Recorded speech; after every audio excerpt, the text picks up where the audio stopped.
Sehubungan dengan banyaknya teman-teman ingin mempertanyakan, ada satu kasus yang menduga adanya sebuah ijazah palsu yang dilakukan oleh seorang anggota legislatif.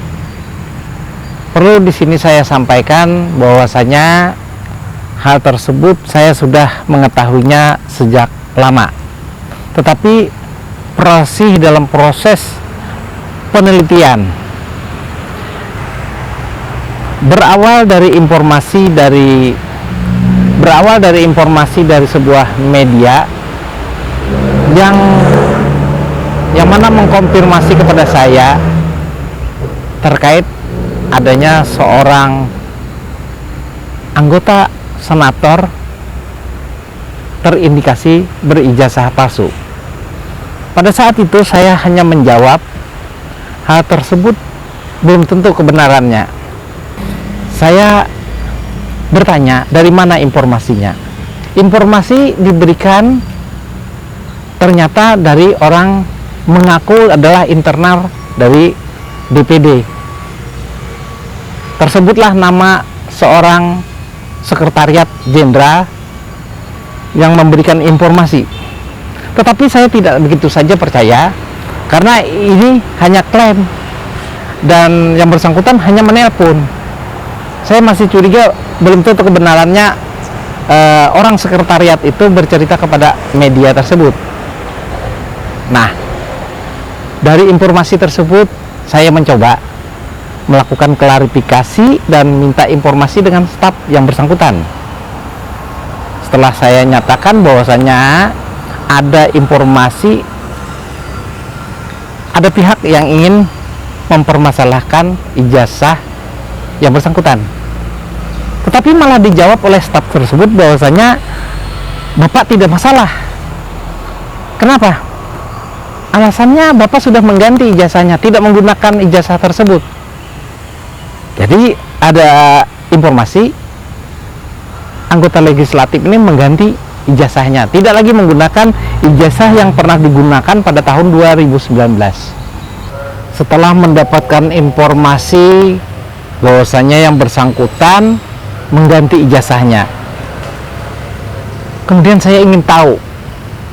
Saya coba mencari informasi dalam website KPU, di mana yang menampilkan riwayat pendidikan dan pekerjaan yang bersangkutan yang diinformasikan melalui website KPU. Di sini saya menemukan satu kejanggalan, di mana data riwayat pekerjaan menjadi anggota DPD sejak 2019 hingga 2024, dan ini bertolak belakang dengan data pendidikan, di mana data riwayat pendidikan terakhir adalah berpendidikan SLTA atau melalui pendidikan kesetaraan paket C pada PKBM Bina Ilmu Banjarmasin. Di sini tercatat lulusannya adalah 2021. Satu hal yang tidak masuk akal, masa pekerjaan menjadi anggota DPD sejak 2019 hingga 2024, sedangkan lulus SLTA sederajat pada tahun 2021. Nah, ini satu kejanggalan. Jadi terkonfirmasi di sini terkait adanya keterangan dari staf bahwasanya ada pergantian ijazah. Terkait dengan adanya informasi perubahan ijazah tadi, saya coba membandingkan dengan data yang lama, di mana data yang lama ditemukan adanya ijazah paket C juga keluaran tahun 2013. Rupanya ada 2 paket C yang dipergunakan oleh yang bersangkutan. permasalahan saya temukan di mana paket C semula, yaitu keluaran tahun 2013, itu mempunyai permasalahan. Saya mengetahui ini setelah ditunjukkan oleh pihak yang menemui saya dan ditunjukkan kepada saya bahwasanya ada keterangan dari PKBM tempat paket C yang mengeluarkan tahun 2013 itu ternyata ada permasalahan. Letak permasalahannya adalah yang bersangkutan tidak pernah mengikuti ujian. Nah, di dalam ketentuan perundang-undangan, yaitu Undang-Undang Nomor 20 Tahun 2003 tentang sistem pendidikan nasional, terutama pada pasal 61 ayat 2, di situ sudah dijelaskan bahwasanya ijazah diberikan kepada peserta didik sebagai pengakuan terhadap prestasi belajar dan atau penyelesaian suatu jenjang pendidikan setelah lulus ujian yang diselenggarakan oleh satuan pendidikan yang terakreditasi. Nah, pertanyaan di sini cukup menarik. Jadi dalam pasal tersebut sudah dijelaskan yang berhak untuk mendapatkan ijazah adalah yang telah mengikuti ujian. Nah, bagaimana dengan seorang anggota legislatif ini? Ternyata yang bersangkutan ini tidak pernah ikut ujian, berarti ijazahnya menjadi bermasalah. Ini yang dinyatakan oleh PKBM Nurul Jannah, yang mana yang bersangkutan ini adalah berijazah yang bermasalah. Masalahnya adalah tidak pernah mengikuti ujian. Nah, ini sekarang terkonfirmasi bahwasanya mengapa yang bersangkutan mengganti ijazahnya pada pemilu 2024. Ternyata mempunyai satu permasalahan, yaitu ijazah yang bermasalah. Jadi sudah diketahui permasalahannya di sini adalah ijazah paket C di tahun 2013 itu mempunyai permasalahan. Ternyata yang bersangkutan tidak pernah mengikuti ujian. Dan di situ sudah jelas adalah ada praktek joki dalam ujian nasional di tahun 2013. Bagaimana menyikapi terkait dengan fakta adanya joki dalam mengikuti ujian nasional? Jelas ini adalah menyalahi ketentuan perundang-undangan. Ijazah dinyatakan bermasalah karena yang bersangkutan secara perundang-undangan tidak pernah mengikuti ujian, maka dalam hal ini patut dinyatakan bahwasanya ijazah bermasalah tersebut yang bersangkutan tidak terpenuhinya syarat ketentuan perundang-undangan sebagai orang yang mempunyai pendidikan SLTA sederajat. Nah, di sini adalah ada praktek manipulasi, ada indikasi yang bersangkutan ini ada praktek melakukan menipu.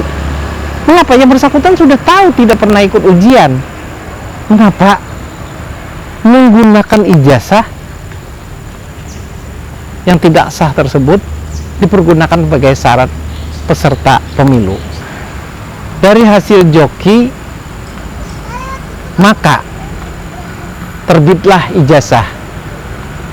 Nah, ijazah di sini tentunya terkesan adalah sah, tetapi dalam prakteknya ternyata yang bersangkutan itu tidak pernah mengikuti ujian nasional, sehingga terjadilah satu permasalahan di mana ijazah tersebut ternyata tidak sesuai ketentuan perundang-undangan.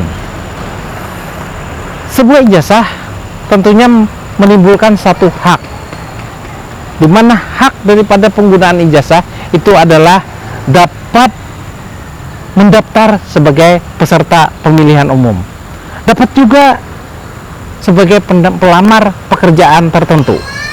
Nah, dalam hal ini jadi suatu permasalahan terkait dengan orang yang menggunakan ijazah yang tidak sesuai dengan ketentuan perundang-undangan. Bagaimana terkait dengan praktek plagiasi?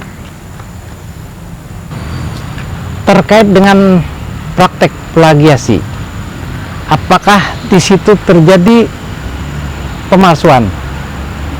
Di dalam praktek plagiasi, tentunya di sini ada satu penipuan, di mana ada terjadi rekayasa yang seharusnya mengikuti ujian digantikan dengan pihak lain, sehingga ini adalah merupakan karya orang lain.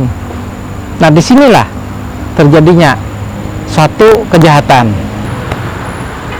Aparat penyidik dalam hal kasus ini mengarah juga kepada praktek pemalsuan. Mengapa? Karena adanya pergantian joki tadi, itu terjadi pemalsuan identitas, yang seharusnya yang mengikuti ujian itu adalah peserta didik, ternyata orang lain yang datang. Nah, di sini terjadi pemalsuan identitas, yang mana identitas bersangkutan itu mengklaim seolah-olah dia adalah peserta didik yang mengikuti ujian. Makanya di dalam kasus ijazah yang praktek adanya joki, itu pada akhirnya terjadi juga kesimpulan bahwasanya terjadinya pemalsuan ijazah, karena yang bersangkutan telah memalsukan satu identitas yang harusnya menjadi peserta didik, digantikan orang lain yang tidak berwenang. Nah, di sini makanya dalam beberapa jurisprudensi yang saya baca, praktek joki dalam hal mengikuti ujian, akhirnya ijazah tersebut juga mengarah kepada pemalsuan ijazah. Jadi boleh jadi ijazah tersebut bisa dikatakan adalah ijazah palsu. Tetapi dalam proses adanya permasalahan, adanya joki dan penggunaan plagiasi oleh orang lain dalam mengikuti ujian. Nah, demikian penjelasan saya. Semoga dengan penjelasan ini pemirsa memahami mengapa ada anggota DPD RI yang melakukan pergantian ijazah dari kepesertaan pemilihan umum. Jadi sudah terjawab, sudah akhirnya mengapa dalam profil ada perbedaan riwayat pekerjaan dengan riwayat pendidikan itu tidak sinkron. Ternyata prakteknya adalah pergantian ijazah, yang mana ijazah sebelumnya adalah ijazah yang bermasalah.